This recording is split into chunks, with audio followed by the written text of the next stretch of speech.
పాకిస్తాన్ భారతదేశానికి చేసే నష్టం తెలియదా? ముందు అంత ప్లాన్ లేకుండా ఉంటారా? పక్కా ప్లాన్తోనే ఉన్నారు. పంజాబ్ దగ్గర చేయగలదు, కాశ్మీర్ దగ్గర చేయగలదు, రాజస్థాన్ దగ్గర చేయగలదు, గుజరాత్ దగ్గర చేయగలదు.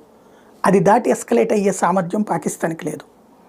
వాళ్ళకున్న సైనిక సంపత్తి ఎంత, వాళ్ళ దగ్గర ఉన్న ఆయుధాలు ఏంటి, ఆయుధాల రేంజ్ ఏంటి, చైనా దగ్గర కొన్న ఏంటి, టర్కీ దగ్గర కొన్న ఏంటి, అమెరికా దగ్గర కొన్న ఏంటి, వాళ్ళ దగ్గర ఉన్న వెపన్కి మన దగ్గర ఏం ప్రత్యామ్నాయం ఉంది, వాళ్ళు దాడి చేస్తానికి ఎలా సిద్ధపడతారు, అప్పుడు మనం ఎలా సమాధానం చెప్పాలి, ఏ ఏ ప్రాంతాలకు కష్టం వస్తుంది, ఢిల్లీకి కష్టం వస్తుందని తెలియదా?